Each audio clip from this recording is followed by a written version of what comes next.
Hello there, Lunasians, and welcome back to Axie Tuesday. We're a little bit delayed this week for Axie Tuesday, but I promise you it's worth it. We had this delay because we wanted to talk specifically about the Builders Program. Old Zyori's on the road again, but today we've got Artic with us, one of the OG of OG community members. He's been around since the very beginning, a man that I've enjoyed talking to quite a bit when it comes to blockchain, NFTs, and Axie Infinity specifically. And today we are going to talk about his project across Lunasia, the potential of the Builders Program, and explore any other rabbit hole that comes up along the way. So welcome back, my friends, and Artic, officially welcome to Axie Tuesday. I know you and I did a little intro interview like way back on my personal Twitch channel, but it's great to have you here on the official Axie Infinity lines.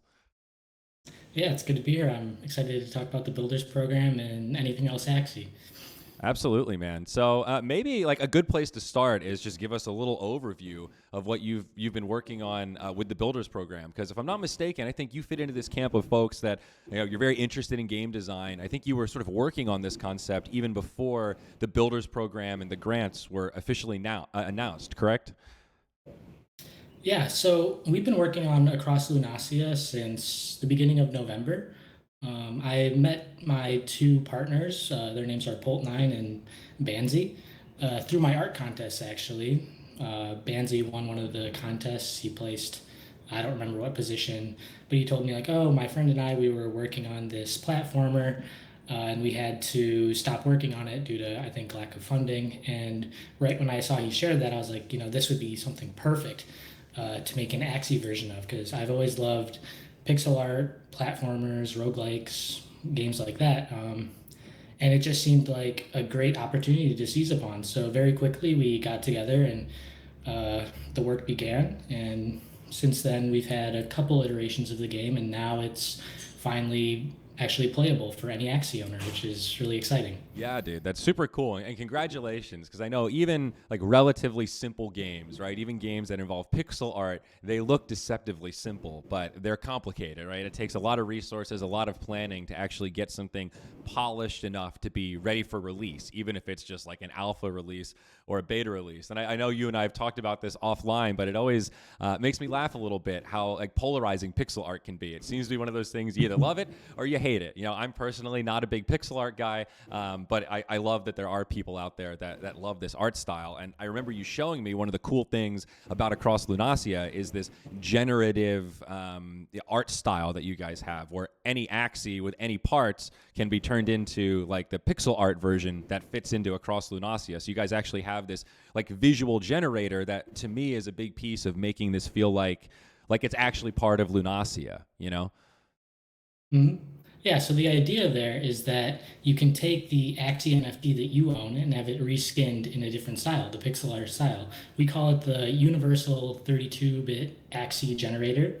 And yeah, basically put your Axie number in there, and it reads what parts and genetics that Axie has, and then it generates a pixel art version that's playable in our game. And I think this tool could also in the future be used by other builders if we decide to give it up for free for anyone to use for Axie, and that's something that we are interested in doing. So what was the process like to build that? Is it really just like what I'm picturing in my head, this manual, like, hey, every Axie part needs to have a pixel representation, and then it's basically just a generative piece that kind of puts it all together? Like, I'm really curious about how you guys built that and the amount of resources it took to build like a generative art representative of Axies and related to your universe.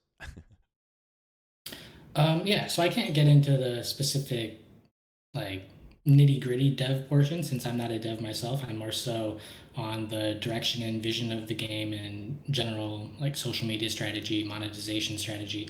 But basically, Banzi is the main artist, and he created one of every body type and one of every part, a pixel art version.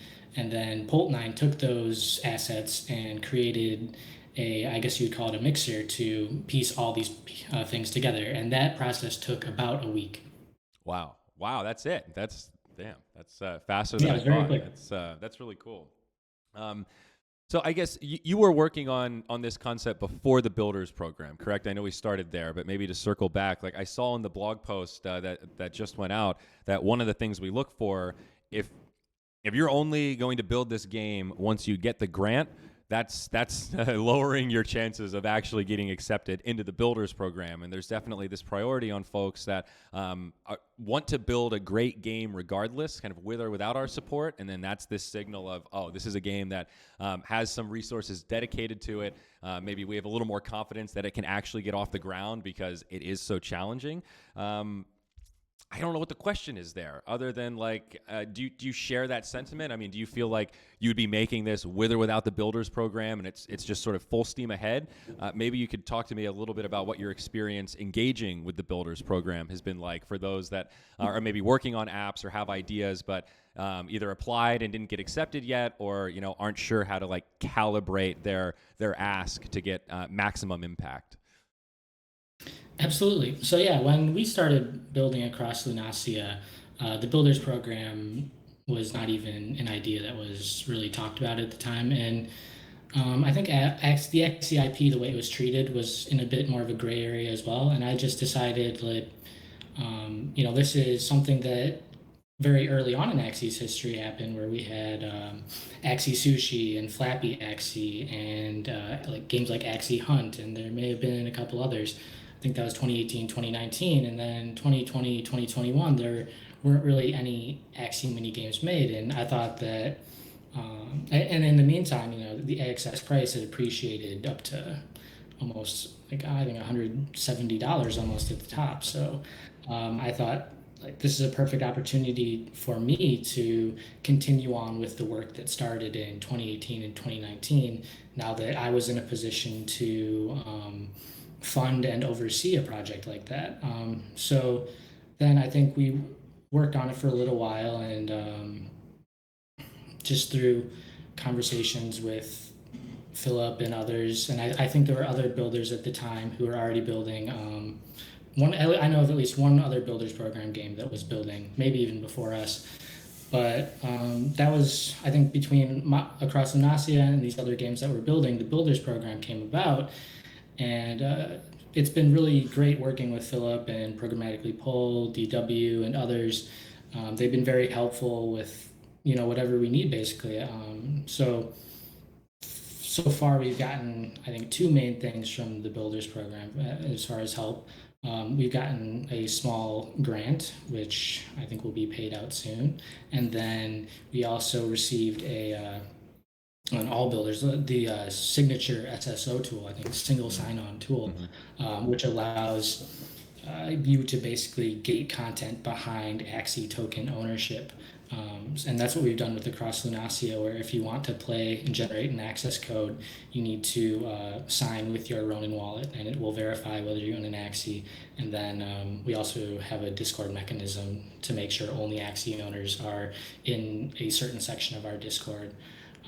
So yeah, that's where the Builders program has really helped us. And I think in its inception, it was really a partnership between Sky Mavis and the community, where Sky Mavis was already aware that people wanted to build games, and I think we're waiting for people to step up. And then on the community side, of course, the people actually started building. So yeah, this is something that I would have done regardless of whether the Builders program had happened, because it just seems perfect. But the support from the Builders program has been really important in getting this project scalable socially.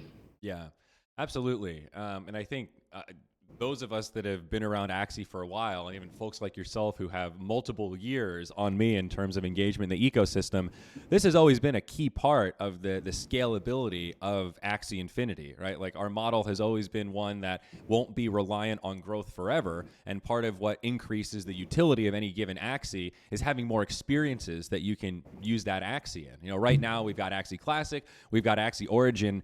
That kind of feels like the Axie universe, but that's like the tip of the iceberg, like the alpha of the universe. The real universe is going to be made up of people that are part of the Builders program, like in the future, the SDK, building these different experiences where you can use your Axies in different different applications for different reasons. Maybe an Axie that's, pure and has all these healing abilities isn't really that great in the arena or an Axie origin, but hey, maybe that Axie is amazing in this racing game or this platformer game or this other experience. Then all of a sudden, the utility starts to compound of all these different Axies for, depending on what experience you're looking for. As someone that came from, Dota 2, that game was born on the map editor of Warcraft 3. So when we think about community-generated content, wow, I guess it's really user-created content, but generated content in my head, I think of it as community-created content. And it all just flows together so nicely with this vision of Axie becoming a DAO owned by its players over time, and those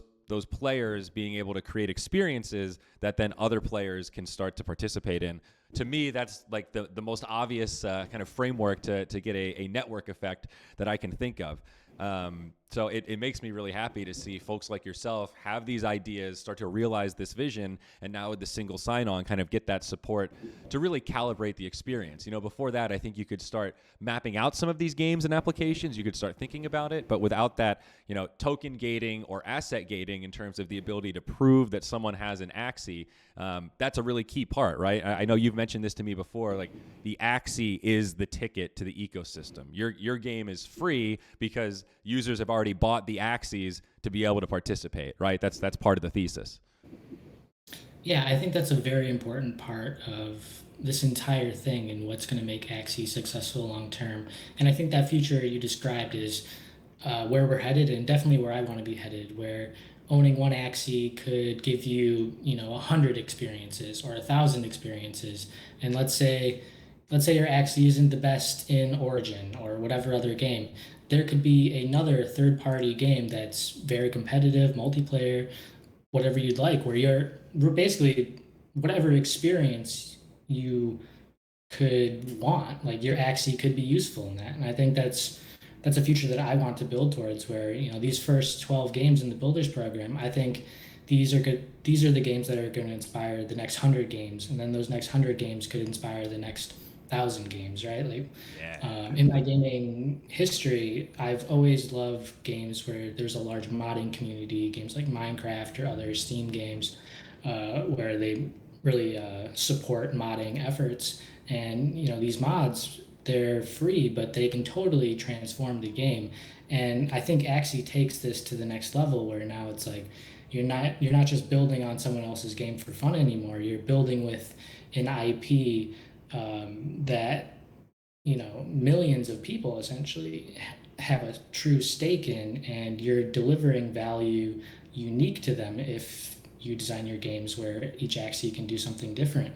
So yeah, that's I think an incredible future, and token gating the asset, that's really key here. Like I think there's a lot of focus on SLP right now, right? And how Axies are just, their value is in the SLP that they can generate. And I think that is a value, part of an Axie's value. But the other part of an Axie's value is, how much fun can you have with that Axie? And if you want to have that fun, you need to own an Axie.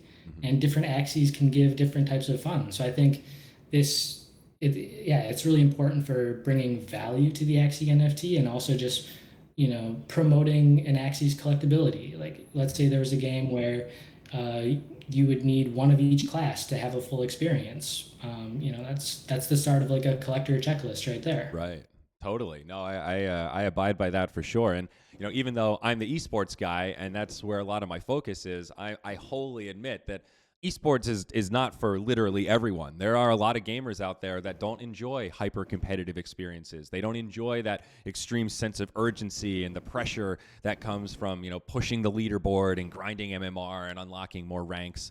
Obviously, there are a lot of gamers in our ecosystem that does resonate with. But I think the Builders program opens up the opportunity to create these gaming experiences that appeal to maybe a wider demographic of players. I mean, that's always been part of, at least in my opinion, opinion, the thesis of land, right? It's a completely different style of gameplay that's more about collecting and building and crafting and progression kind of at your own pace, right? There isn't that same sense of arena urgency where the clock is ticking down to make a decision. And I think that will help. Like Axies already have this mass appeal with their art style. Like Axies are kind of naturally inclusive. I think they appeal to a really wide demographic of humans. So now we just need the experiences to match that, right? And I can't wait to see the future of some of these builder programs where right now it seems like we're more focused on games, but I'm going to keep bringing up this like terrarium type concept. You know, I want VR chat, but for Axies. I want to load into my LAN and just hang out with my buds and flop around on my Mystic. You know, I just want to be able to hang out and have that immersive experience when I've been, you know, on the phone all day and I just want to sit down at my computer and have a way to socialize with my friends, but also still be, you know, doing something in Lunasia at the same time. Like I'm just super bullish on having that really wide variety of experiences. And I think that is just the ticket to really scaling this whole ship, you know? Yeah, yeah, totally. Yeah, right now Axie does have a focus on esports, and I really love that because I think it creates, you know, a very engaged community. But at the same time, as you say, not everyone is a super competitive player. I myself don't really consider myself a competitive player. I usually enjoy more of a single player experience or a laid back experience. Um, but yeah, like I think this is why Axie Infinity is called Axie Infinity. No matter what kind of gamer you are, there is a place for you in Axie, and I think that's the future. That's the future that we're looking toward. We're looking to and building towards. So yeah, like if you're super competitive, there should be a place in Axie for you. If you know you just want to feed your Axie every day, I would love to see a game like that where it's just, you know, caring for Axie, and that was in 2018 a core part of the vision where, you know, your Axies, they're not just a like Pokemon-esque creature that you battle. They're also a pet that you care for and bond with. And while I think that's always been a part of the core vision, it's part that's not been as emphasized these past couple of years as Yeah. and as you know, we've just been scaling up. But now that we're a community over 1 million strong, I think it's time for us to start exploring those kinds of concepts too and expanding. And I think the Builders program is just the first step towards that. Yeah, and you know, it makes sense to me that esports is kind of the first step because we have to generate a nexus point, right? We have to build this hype, and some of esports, of course, like we're not just paying out USDC prize pools, it's AXS prize pools. These are governance tokens, and part of the thesis there is we want to give governance tokens to players that are highly engaged in the ecosystem. No cell shaming here. Of course, some of them will exit and, you know, need to buy stuff in real life. If you're a pro player that's playing Axie full time, you got to eat too. But all things equal, I think people that are competitors and really pushing the leaderboard and really on the cutting, bleeding edge of what's happening in the Axie ecosystem, those are perfect governance candidates in my opinion. So I think this is a really good starting point. But you know, we're going to build outwards from here for sure. And obviously, you know, if you're on social media at all, you see a lot of people talking about SLP and, you know, what the plan is to try to help that token, make sure there's meaningful burning mechanisms. There's a lot of different approaches there. This transition from Axie Classic to Axie Origin is a little bit of a complicated time with a few road bumps, but I think the Builders program opens up the door for a lot more utility for SLP as well. Like for some of these games, they could run little tournaments, there could be little buy-ins, there could be all sorts of potential integrations where people could use SLP to interact with these Builders programs, program games rather, and there's huge potential for like burning mechanisms or lockups or various ways to use SLP and just give it more utility, right? Increase that game theory of, do I sell my SLP or do I hold my SLP? Those are kind of your two big options right now, or stake it. I guess those are your big three. But once we start having these gaming experiences that integrate that token in a more meaningful way, that is utility for SLP. And I think in theory that should be good for like the overall health of the SLP economy, right? Yeah, definitely. You know, I think at the core of the Web3 ethos is interoperability and composability, and Axie has the potential to take that to the next level now that there's a game layer added to this. Like we can create whatever use cases we want for SLP or AXS or any other token. So I know there's several games in the Builders program that already in their white papers or other documentation talk about, SLP buy-ins, like you were talking about, tournaments, stuff like that.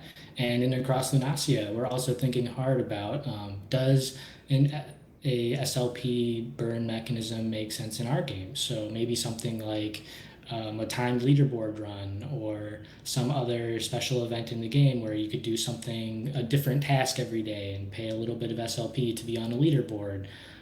Things like that where, we're thinking about hard, and we don't want to add SLP burning just to add SLP burning because, um, while SLP is in a tough spot right now, I don't think that's always going to be the case. Axie Infinity is in a very unique position right now where, the bridge is down and we're also in that transition between classic to origin. So between those two things, there's just not really much demand for SLP as we're just in that waiting period where it's like Yeah. we're waiting for origin to be turned on fully and before we deploy our assets towards that. And I think rightfully so. Like people shouldn't be just YOLOing in right now or whatever. But as demand returns, like SLP could be in a much better place, and we don't want to go too far to the other side where now there's way more burn mechanisms than are needed.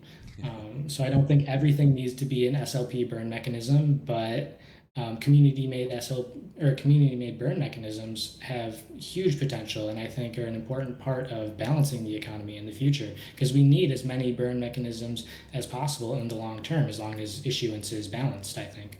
Totally. And I think that is one piece that often gets left out of this dialogue. I think most of us agree that having more burning mechanisms is generally good. But if you really stop and think about the game theory of it, there has to be demand for the burning mechanisms. They have to yield something that is either worth it or has the perception of being worth it, or else you're just asking other people to burn their money so that your money can be worth more. And if you really think about that, like if there's no demand for the mechanism, then who's actually burning their money? It's sort of a complicated thing that has to be, I think, calibrated properly. And that's part of, I think, why we need multiple different types of burning mechanisms. So there isn't just one funnel, but multiple different avenues where little bits of SLP are getting burned here and there that spread across the entire experience.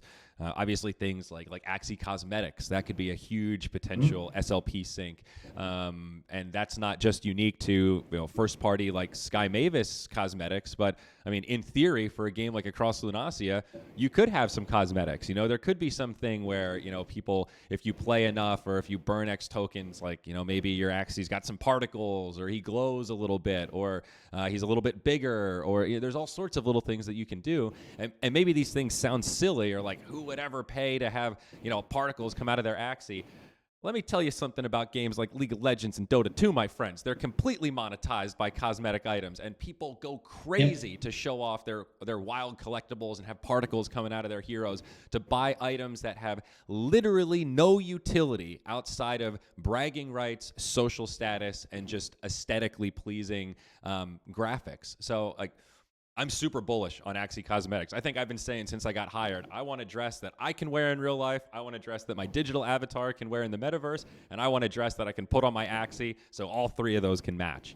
That's the vision of interoperability I've always had in my head. And I think if you don't believe in interoperability, you're probably missing a kind of one of the key parts of why Web3 is so exciting and has so much future potential as more projects build on these same kind of shared backend rails.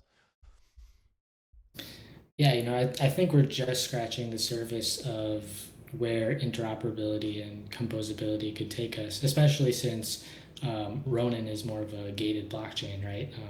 Just going forward, as more assets are added and Ronin is opened up more, like what interesting combinations will come about between Axie and Axie themed games, and even Axie and other games or other projects. Um, yeah, we're just scratching the surface, and I think it's one of the least explored things in Web3, even though people have been talking about it for so long. Even DeFi composability, I think, could be taken a lot further than it is right now. Yeah.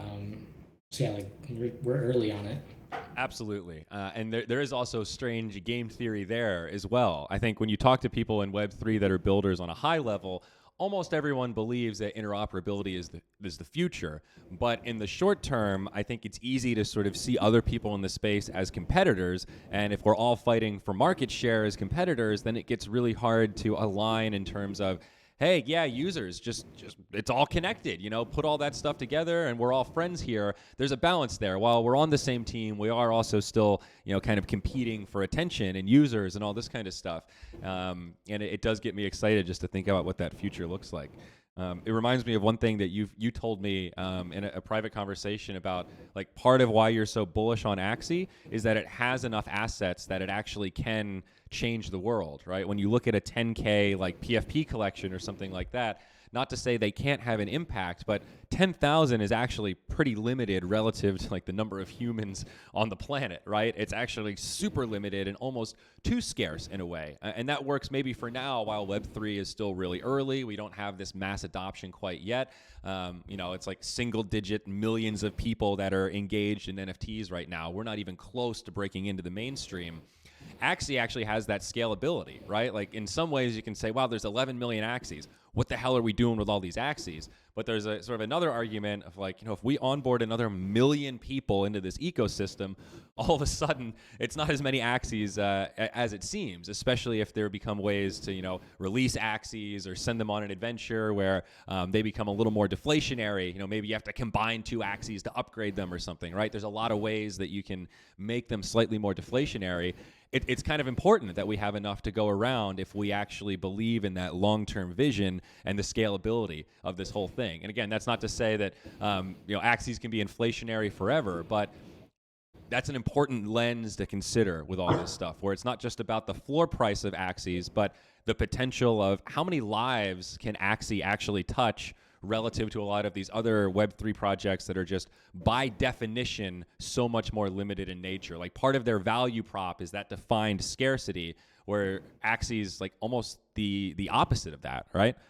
Did I describe that right? I feel like I just twisted my Yeah. brain into a pretzel. No, I think you're right there. Where Axie is very different from other and most other NFT projects, even gaming projects, in the size of its collection. As you said, 11 million versus Bored Ape, where I think Ape and AXS are about the same fully diluted value right now, and there's only 10,000 Bored Apes, and I don't know, what is it, like 15,000 mutant apes or something. I'm not really an ape guy Maybe it's myself. 20,000, yeah, something like that. 20,000. So it's maybe including lands and everything else, maybe 100,000 NFTs max right now, and these tokens are, the values. There's no way a normal person can get in, and I don't buy the idea that people are going to want to own like a 0.01% shard of a Bored Ape or something like that to be part of the club. Whereas Axie, yeah, if you're building on any PFP project, you're basically building for 10,000 people or 20,000 people. That's the maximum amount of people who can directly benefit from your efforts. But when building on Axie, like that's going to be like all the Builders Program games. We're delivering a game to probably at least 1 million holders, and that's they don't even have to do anything. They're just gonna wake up one day and they're gonna have like a new game basically in their fingertips, within their grasp. Um, so yeah, just the what can be done when you have a community where let's say I have big dreams for Axie. I think we could see 50 million holders someday easily.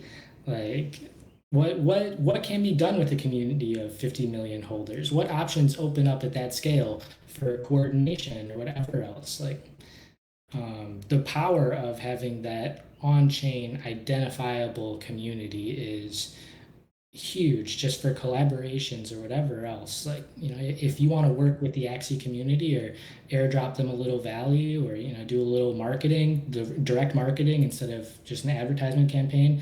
You don't even need to ask for permission for that. You just airdrop it on chain, and uh, all the Axie holders are already identified. So yeah, I think just the impact of that many people being able to own an Axie, like Yeah. it's still, even though there's 11 million Axie, it's still such an not unexplored concept, but there's so much more to explore. And I think the Builders program delivering games for free to Axie holders is just the start of that. Yeah, no, absolutely. And we're talking about games, right? But there's a whole untapped vertical of Axie-related applications that people could build that aren't necessarily game first, but maybe more kind of utility-driven, or almost more like in that kind of DeFi world type, like asset lending, all sorts of other things there. I don't know what that looks like. Still quite pixelated in my head. I guess I more point out, like, there's a lot of things that can be built when we're talking about a platform that's this wide and this scalable. It always reminds me of how it feels like we get it on all sides sometimes, where during the bull run, when the floor price for Axies was in like the hundreds of dollars, there was a point where you needed, $600 to $900 just to buy your first Axie team to be able to participate. While that feels amazing for people that are in the ecosystem already, it's like, wow, my assets are worth so much. That's actually not amazing in terms of scalability and bringing new users into the ecosystem, because the entry price is just too high, right? That alienates a huge amount of our potential addressable market.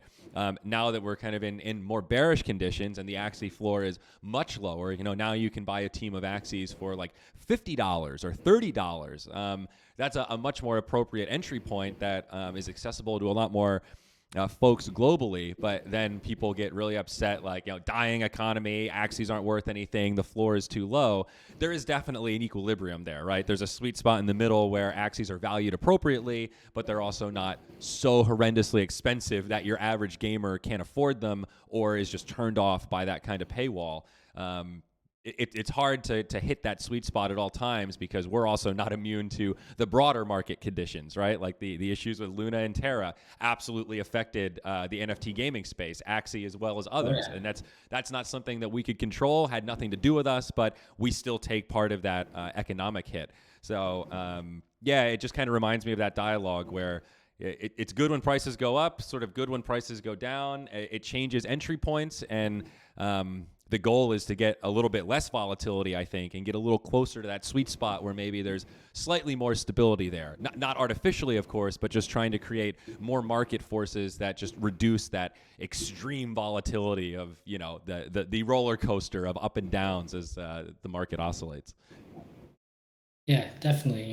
If we want Axie to take over the world, I think that means we want as many Axie owners as possible. We don't want as many scholars as possible. And don't get me wrong, scholars are, I think, very important to the system. People call scholars extractive, or they're just taking money from the system. Whatever, they're a drag on the system. I don't believe that at all. I think scholars are very important in that they make, and I think Geo talks about this all the time. They make a great matchmaking experience, first of all, and they should be rewarded for that. Matchmaking And liquidity, baby. That's what it's all about. It's a yeah, big deal. yeah, player liquidity, and also, I think guilds don't catch enough flack compared to scholars, where, really the guilds are, to me, the large forces who are, it can be the most extractive. But yeah, I think that aside, like, scholars are great and important, but we want as many Axie owners as possible. And for that to happen, Axie needs to be accessible. And those days when an Axie team was $1,000, I personally don't want to return to those days. I know a lot of people bought at that price, and it's like, what do? You're down, just a huge percentage, and like I know how that feels in 2018. Well, even right now, right? AXS is down a very large percentage, and I still have a large AXS bag. But for the greater good of the ecosystem, like the Axie NFT needs to be something that a normal person could aspire to. Like, what if we don't want, what if there was a kid who wanted to play Axie and it's $1,000, right? I think that kids and people who want to learn about NFTs or DeFi or just Web3 in general, Axie should be an entry point for them, and they shouldn't have to be asking somebody else for permission to get into their scholarship. It should be something that, if they want to make the decision, it's something realistically within their grasp if they make the effort. Yeah.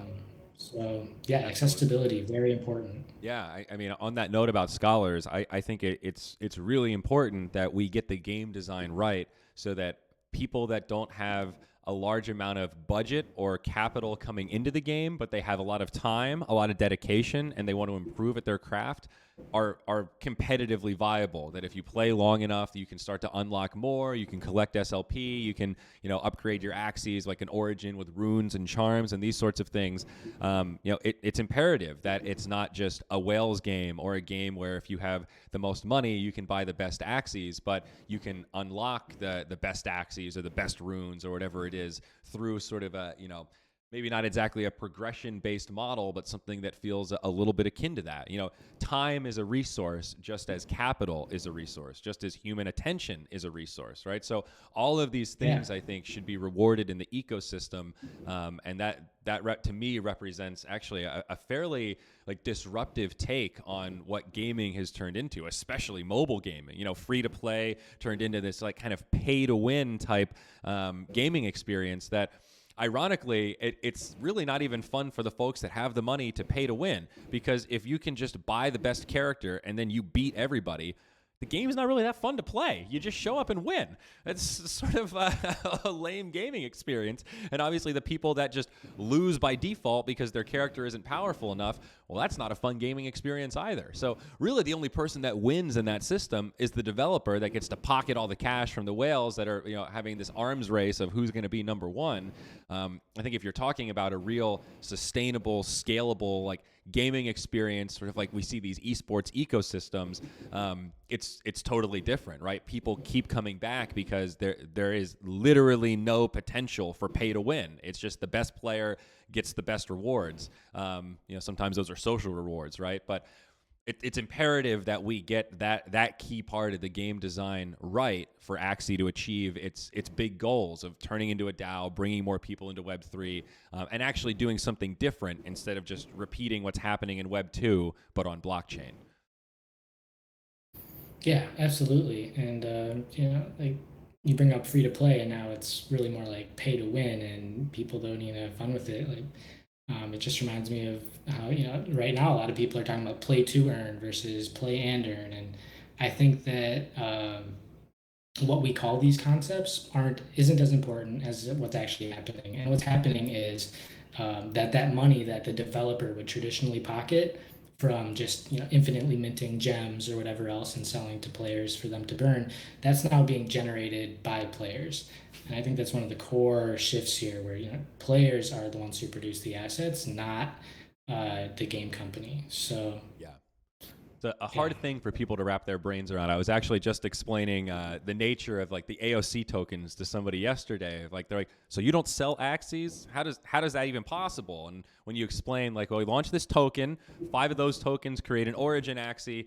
An Origin Axie is a 0 out of 7 breed, and then that's sort of the nexus point for the genetic code. The rest of it is in the hands of the players. It is completely on the players to choose which Axies to breed together, what the chances are for the genetics of those baby Axies, and then ultimately choosing to sell them to each other, right? It's a choice to list an asset on the marketplace, and that right there is the essence of what it means to be a quote, player-owned economy. That's a completely different framework from what basically every other traditional game does. It's just all about developer to player transactions, and generally the developer's goal is to maximize the amount of revenue they get out of those transactions. And that starts to open up all sorts of ethically questionable things in terms of bringing on psychologists to gamify these free to play or pay to win games in a way that is sort of psychologically manipulative, right? Like sort of like the classic like gambling type. I was just in Vegas for air, right? I was looking at the slot machines and like, man, this looks very similar to some of these mobile games I've played, just on a way bigger screen with a few more buttons. But it's very clear that some of these games have like sort of engaged in some of this. I hate to sound so negative, but what I would call kind of like manipulative marketing. I always make this comparison. You pay $15 a month to play World of Warcraft. The social contract there is Blizzard saying, hey, we're going to make the best possible game we can with this money that you guys are giving us. And it feels like these pay to win games have sort of created a gaming experience with the illusion of creating the best gaming experience, but really it's designed to have these intentional pain points with a really easy to click paywall of like, hey, if you just give us $5 right here, this pain point goes away. But that pain point was created specifically, artificially to manipulate you into making that spend. It's sort of a manipulative value proposition. Maybe I'm getting a little too conspiratorial here, or I sound like an anti-marketing guy, but the deeper you go and the more of those job listings you look at of like, why are all these gaming companies hiring psychologists? They're looking to manipulate something. So that was one of the reasons why I was so excited to join Axies, because I feel like we're really trying to go the opposite direction of that. We're not trying to manipulate people into making microtransactions. You know, we're trying to give people a platform to buy assets they actually care about, that they have more digital ownership of, and a free market to be able to sell them or move them as they wish. I mean, it's crazy that that's almost like an innovation in 2022, you know? Yeah, no, I totally agree, and I'd maybe even take it a step further, where I think these people are, it's almost predatory. I think both in gaming and Web2 gaming and social media, they're trying to extract as much information or money out of you as possible, and I think that's a core difference between Web2 and Web3 and Web2 gaming and Axie, where Axie is all about generosity, from day one, as you were describing it. Axie only sold the Origin Axie and then the Mayos. There were all the other Axies are made by players. That was at Sky Mavis giving that production responsibility, taking it from them and giving it to the players. And now, so that's a very generous thing to do, and it enabled play to earn, play and earn, whatever you like to call it. And now we're seeing it again, where Axie is allowing anyone basically who wants to build with the Axie IP, as long as it's in a generous way, right? So, like, you don't even need to be part of the builders program to build and monetize your game. You can just do it freely on your own as an island, if that's the route you would like to take. And I think that's really powerful. And another thing in the rules is, no gambling experiences. And I think by gambling, they don't mean like, if you were to face another person in a PvP interaction, you could maybe put money on the line. That's more like a wager. But gambling, and like, you can't make an Axie slot machine on the blockchain, because there's nothing generous about a slot machine or these other gambling mechanisms. These mechanisms are inherently extractive, and they're not allowed under the Builders Program terms, which I think maybe some people do want those types of experiences, but they are inherently extractive. I think they go against Axie's generous ethos, and I'm glad that they're not allowed.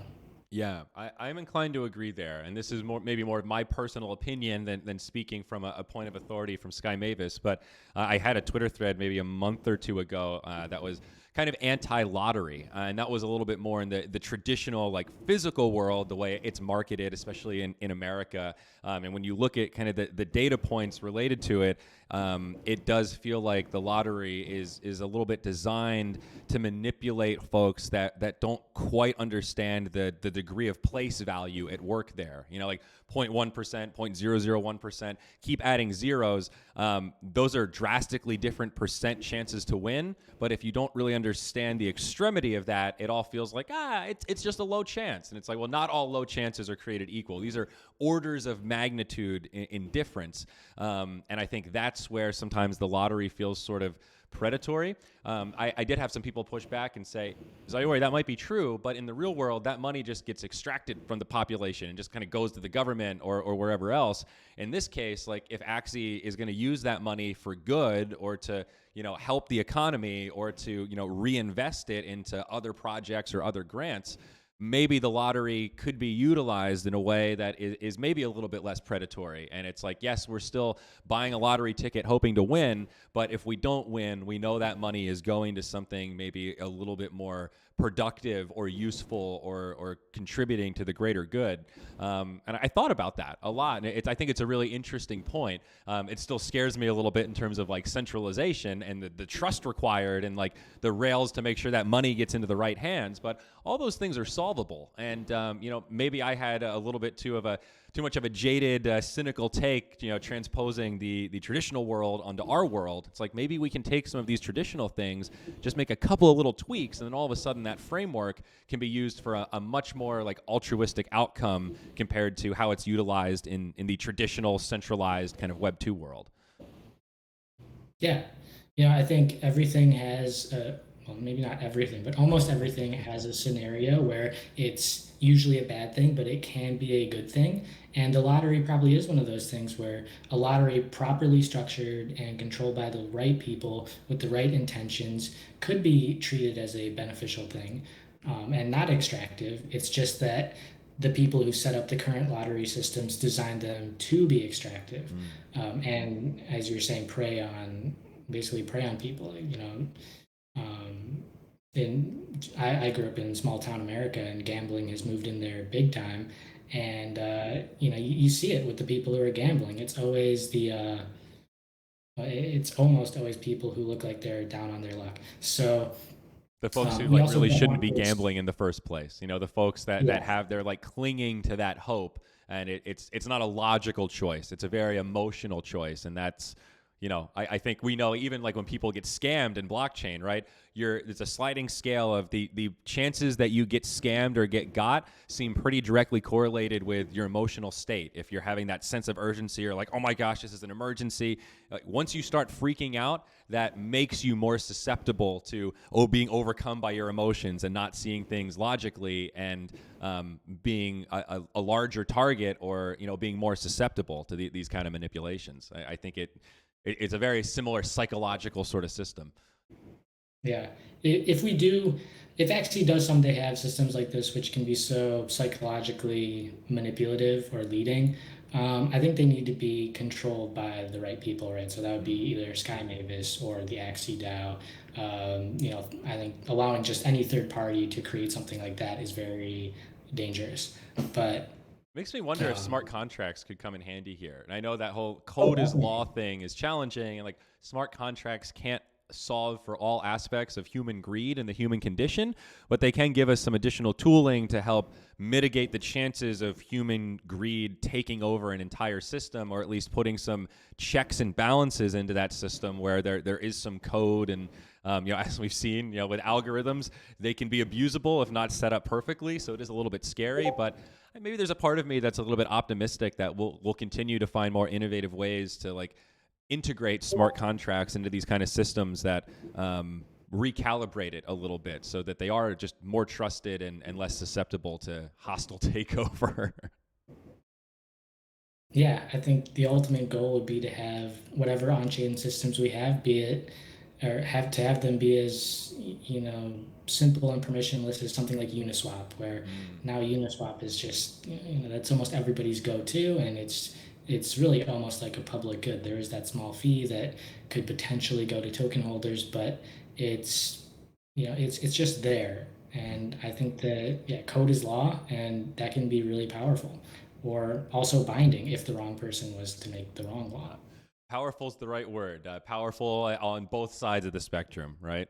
Um, Mhm. maybe this is a good time maybe to pivot a little bit. You had mentioned guilds earlier, and I'd love to maybe hone in on your thoughts a little bit in terms of the guild business model, if you want to call it that, the way scholarships are structured. I think with runes and charms in Origin, the traditional scholarship model is destined to change at least a little bit, because there's a sort of different with moon shards being soul bound, right? There's just a different mechanic here at work that we have to now factor in and maybe recalibrate for. You had mentioned that you feel like scholars take too much of the heat, and guilds are not completely innocent in terms of being like large extractors, and they certainly have the potential to be. So super open-ended question, but I'm kind of curious where you see kind of that the guild model in Web3 going, and what you look at in terms of kind of sustainable business model, or the framework of guilds that you think are maybe best positioned to succeed and continue adapting to these fast-moving, changing variables. Hmm. Yeah, so I think going forward, guilds will have to be more than just pure token generators. I think they're going to have to also contribute to the culture of a game or the community of a game. They can't just be there owning the tokens and setting the lowest possible rate and then farming it out, because that just destroys the sustainability of the ecosystem long term if enough people are doing that. Hmm. Um, I think that guilds are probably, at least in Axie, going to have to be more hands-on with their scholars now in terms of, because of the runes and charms. Like, you can't just give someone a team and now, okay, you're free to fight for the next 5 seasons or whatever. You're probably going to need some more of a personal touch or managerial touch there to actually get things calibrated correctly. Personally, I never really got onto the guild trend myself. I never really started guild. I did pick up a couple of scholars just to understand how the situation worked. I approach guilds more from an investor standpoint, like investing in YGG and some Right. other guilds. But I think, yeah, in the future, guilds to survive times like this, where, because there's always going to be bull and bear cycles, right, in crypto. I don't think we're going to see another and then probably several more after that. And to survive these downtimes, it's interesting to see. Some guilds report they've had massive losses of scholars. They've lost 80% of their scholars or whatever, and then other guilds say that they've retained a lot of their scholars even though the earnings have gone down. So yeah, to survive the bear times, I think this shows really the importance of fostering a community when times Yeah. are good. If you just rely on the money alone, then your guild really could be in trouble when the bear market comes. Whereas if you focused on community when times are good and education and things like that, then when the bear does come, as it always does, uh, you will at least have some resilience there and you'll be able to survive until the next source of demand appears. Totally, I agree with a lot of that, and I think that blog that I wrote a month and a half ago, kind of the future of Axie Infinity guilds and scholarships. Obviously, that's my personal opinion, but from the scholarships that I've talked to, the folks that have said, "Hey, we've retained like 80 to 90% of our scholars, like even through these bearish times." When I start to evaluate, like what's the common link across all these guilds, it's thinking about what the next step of the loop is. Like, okay, we've got all these people now playing this game. They've got this new revenue stream. This is very disruptive to their traditional life where they were sort of stuck without options. What do we do now that we have more options? What skill are we learning, or how are we bettering ourselves, or how are we using this to leverage our business in a new direction? The guilds that are even just asking these questions seem to be positioned a lot better. And I've talked to some that don't necessarily have it all figured out, but the pursuit of figuring out that guild identity and sort of decentralizing that in terms of communicating with your scholars and your community, that really is how you foster that loyalty and that connection to the group beyond just having a bunch of individuals that are sort of playing in a vacuum under the same umbrella. Not all guilds are created equal, I think, in terms of how they actually build that community and even how you screen scholars. I think there is something to trying to bring on scholars that have some sort of unifying feature. Maybe they're mostly artists, or maybe they're mostly esports fans, or maybe they're aspiring, computer programmers, or, they're from a specific culture or specific language, so they have something in common and can enter the physical space, right? We've seen some guilds that have scholars that are all based sort of in one geographic location. That allows you to do very cool altruistic stuff, like trash cleanups or like food drives or various other sort of charitable type work. It's on every guild owner to kind of define what they want to do. For some, it's more of a business. For some, it's more about being a competitive gamer.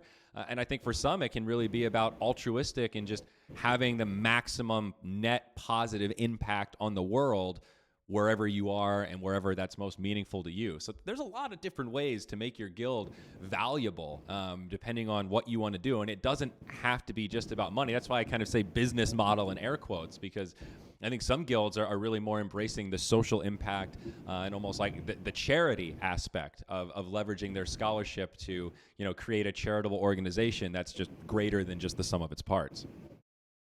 Yeah, absolutely. And I think basically getting to the core of what you were saying there, scholars are so much more than just an SLP generator.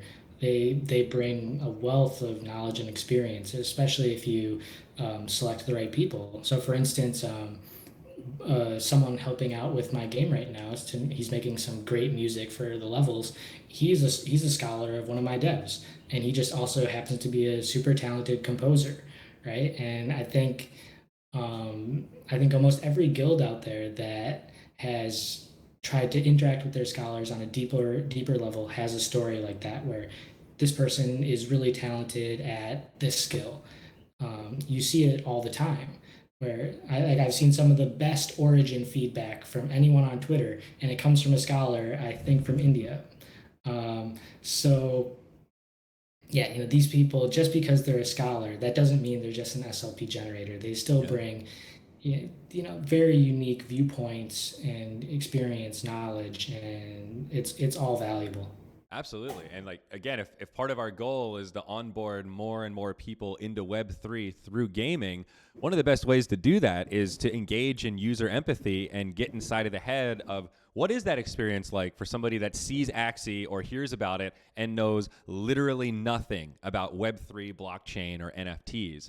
That's actually kind of hard for people like you and me to truly empathize with on a day-to-day basis, because we have been full-time blockchain for so long. It's just like second nature to us. How to use a hardware wallet is just like, dude, I use that thing every day. What do you like? This is easy, But for a new user, like scholars are a perfect representation of what that user experience and journey can look like. And listening to them, hearing those pain points, I think that's how we start to plug those holes and make this whole thing more appealing to mainstream users that are very intimidated by that knowledge gap that absolutely exists. Even for folks joining Sky Mavis, I mean, it takes months for people coming from the Web 2 world to be completely onboarded, completely comfortable, and have their brain wrapped around like the full stack of all the various different things that are going on at Sky Mavis across Ronin and Land and Origin and Classic and Mystics. And there's so much robust history there. So many community members that have, dramas and, things that they've worked on. And, it always cracks me up when somebody called me the other day and said, "Who's this Cloud White guy?" I was like, how do I summarize Cloud White in a tweet? And it ended up being like a 20-minute conversation of, this is where he was, this is where, his journey took him, this is kind of where he is now. Some of our big community members like that have some pretty wild, robust history over the last 3 or 4 years in Axie. So, I agree with you entirely. I think scholars are representative of much more than just, an SLP generation number, but, they're representative of the exact people that we want to and need to break into this ecosystem. Yeah, I think that's a core part of Axies. It's not an explicit mission or mandate, but it may as well. It basically is like, we are spreading Web3 and decentralized finance and all these other basically like just empowering tools. We're spreading them around the world, right? And we're doing it with Axie's almost like a Trojan horse, where you're just playing a cute game and earning some money, but then before you know it, you're swapping your SLP on Katana or learning about, I don't know, Binance. That's not really Web3, but Web3 adjacent. Or it's connected though, right? You need on-ramps and you need off-ramps. It's a key part of the ecosystem, and understanding how that all works together is a big part of it. Understanding that these exchanges are sort of Web3 adjacent but necessary. I mean, absolutely. That's part of the journey, man. It's it's complicated stuff. It really is. Mm-hmm. Yeah, and with Axie, you get to at least learn that naturally. It's not you're not going into this like, okay, I'm going to learn how to use Uniswap or SushiSwap, or I'm going to learn all about Aave today, and the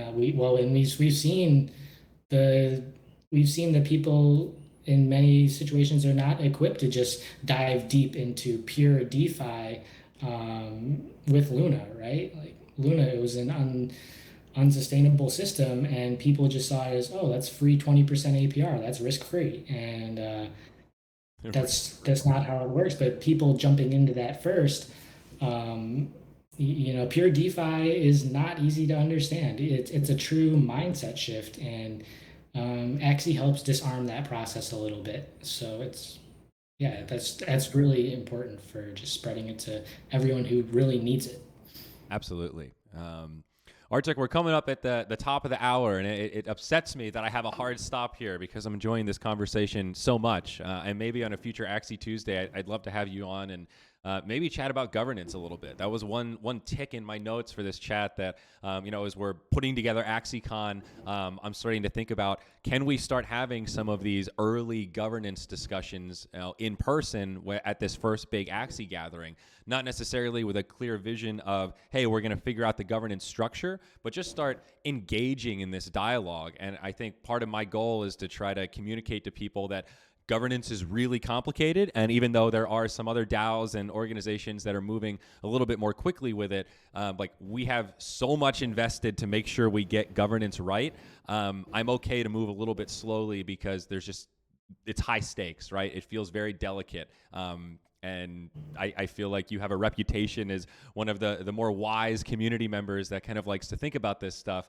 And maybe we'll plant some seeds for next time, a little teaser, because I think governance is a really exciting topic, but a very dense one that can go in a lot of different directions. So anyway, I really, really appreciate your time. And I mean, this hour flew by, man. It's always great to pick the brain of a fellow builder. And I don't know, I always feel so motivated when I talk to you, because you have that, like, hey, I'm making this experience whether you guys are supporting me or not. Like, I know what I want to do here, and I'm going to do it because I believe in it. And I just really respect that conviction.